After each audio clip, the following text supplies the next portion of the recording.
Hello student, how are you? Okay, today we have to start our first chapter in history, nationalism in Europe. Nationalism in Europe, there are so many parts in this chapter. So today we have to start its first topic, French Revolution and the idea of the nation. First of all, its main topic is nationalism in Europe. तो what is mean by nationalism? Nationalism होता क्या है? तो nationalism means a sense of belonging to one nation, feeling of pride and patriotism toward the country one belong to. तो nationalism means होता है राष्ट्रवाद. राष्ट्रवाद क्या होता है? राष्ट्रवाद एक sense of belonging to one nation, मतलब राष्ट्रीयता की भावना, मतलब लोगों के अंदर जब राष्ट्रवाद, देश प्रेम, देशभक्ति की भावना, एकता की भावना का जो विकास होता है अपने देश के प्रति, अपने राष्ट्र के प्रति, तो उसी को हम कहते हैं nationalism. The sense of belonging to one nation, feeling of pride and patriotism toward the country and belong to, तो दैट इज कॉल्ड नेशनलिज्म. तो in this chapter, first of all, start with a topic, nationalism in Europe.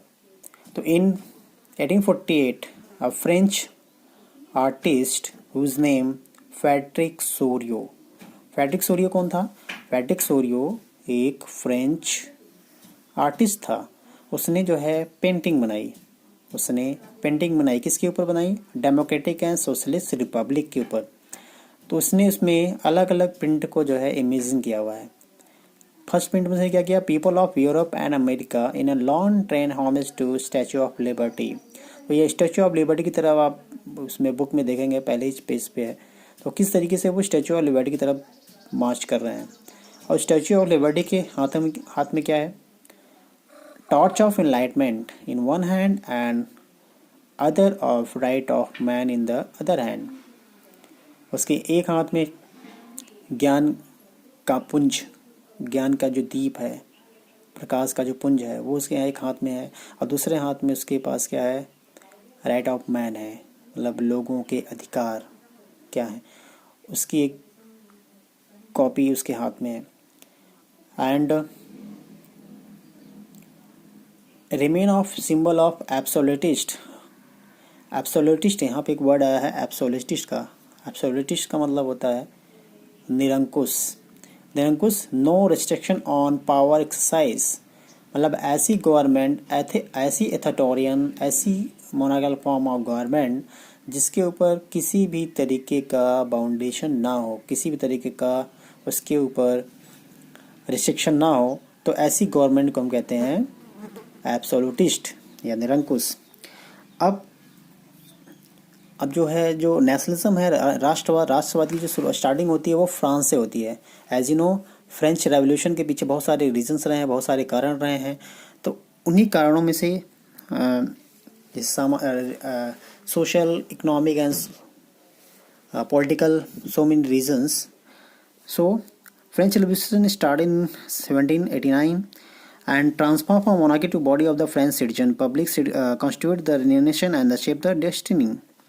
तो यहाँ पे French revolution के बाद जो शासन था वो French monarchical form of government से वो चेंज हो जाता है. किसके हाथ में? पीपल्स के हाथों में.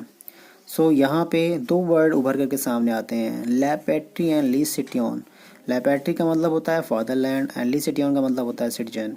तो वहाँ के लोगों का ये मानना था कि अगर हमको कलेक्टिव ऑफ बिलोंगिंग करना है, तो इसके लिए उन्होंने कहा कि जो पूरा का पूरा जो फ्रांस है वो हमारा क्या है? फादरलैंड है, हमारा पितृभूमि है. और इसमें रहने वाले सभी लोग आपस में क्या है? जो सिटीजन्स हैं वो क्या हैं?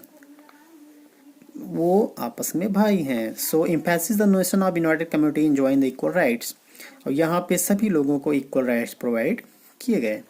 New French try colour flag replay from revolve standard. इसके अलावा राजाशाही, जो राजा का जो झंडा था, फ्लैग था, उसको हटा करके उसकी जगह एक ट्राई कलर का फ्लैग वहाँ पे रिस्टोर किया गया। ये सब कहाँ हो रहा है? फ्रांस में हो रहा है। कब हो रहा है? After French revolution. अब इसके अलावा फ्रेंच जो था वो कॉमन लैंग्वेज बन गया। French become a common language and regional dialect were discouraged. जो कॉमन लैंग्वेज है वो फ्रेंच है। इसके अलावा जो लोकल जो भी भाषाएं हैं उन भाषाओं को उसने क्या किया? डिस्करेज कर दिया। अब इसके बाद जब फ्रांस में नेपोलियन बोनापार्ट का टाइम आता है तो जो चीज़ें फ्रांस में थी, अब वो उन चीज़ों को दूसरे राष्ट्रों में उसको वो वाइड स्प्रेड करना चाहता है और इसके लिए उसने कुछ रूल्स एंड रेगुलेशन बनाए थे। उन रूल्स एंड रेगुलेशंस को कहा जाता है सिविल कोड ऑफ 1804 या नेपोलियनिक कोड। अब इस नेपोलियन की संहिता या नेपोलियन के द्वारा जो कानून बनाए गए उसका कानून था क्या? तो पहली चीज़ 1804 में उसने कहा, एक कानून जो बनाया उसमें कहा कि did away with the privilege based on birth, मतलब जो जन्म के आधार पे जो लोगों को विशेषाधिकार दिए गए हैं उन अधिकारों को हम क्या कर रहे हैं? डीड अवे, उसको उसने हटा दिया। इसके अलावा इक्वलिटी बिफोर द लॉ, मतलब कानून की निगाह में सब क्या होंगे? इक्वल होंगे। And secure right to property, और सभी के पास प्रॉपर्टी की राइट होगी। वेरी वेरी इंपॉर्टेंट है ये, very important. And he abolish feudal system, उसने सामंतवादी व्यवस्था को एबोलिश कर दिया और उसने फ्रीड फ्रॉम द सर्वडम, और उसने पीजेंट को, किसानों को दास प्रथा से, सर्वडम मतलब होता है दास प्रथा से, उसने क्या किया? उसको फ्रीड कर दिया, स्वतंत्र कर दिया। एंड ही रिमूव गिल्ड्स, इसके अलावा उस समय पुराने जितने भी गिल्ड्स थे, गिल्ड्स मतलब व्यापारिक संगठन, उन व्यापारिक संगठनों को उसने क्या किया? रेस्ट्रिक्ट कर दिया, बैन कर दिया और उसकी जगह उसने नए नए संगठन को जो है वो उसने रिस्टोर किया। एंड इसके अलावा उसने improve the transportation system and communication system. इसके अलावा उसने ट्रांसपोर्टेशन सिस्टम को और कम्युनिकेशन सिस्टम को भी क्या किया? इम्प्रूव किया। इसके अलावा एक और शब्द यहाँ पे उभर करके सामने आता है, वो है आपका नेशन स्टेट। ये नेशन स्टेट होता क्या है? तो nation state was one in which the majority of its citizen and not only its ruler come to develop sense of common identity. तो यहाँ पे नेशन स्टेट में होता क्या है कि यहाँ पे न केवल जो है मेजोरिटी पीपल या उसके जो सिटीजन्स होते हैं, बल्कि उसका जो रूलर होता है वो भी एक कॉमन आइडेंटिटी को शेयर करता है, अपनी हिस्ट्री को शेयर करता है, जिससे कि लोगों के अंदर एक राष्ट्रीयता की भावना का जो है वो विकास होता है। तो ऐसे राष्ट्र को हम क्या कहेंगे? Nation state. तो इस तरीके से आपका जो नेशनलिज्म इन यूरोप का फर्स्ट जो टॉपिक है फ्रेंच रेवोल्यूशन वो समाप्त होता है। इसका दूसरा पार्ट दूसरे पार्ट में आएगा। Thank you.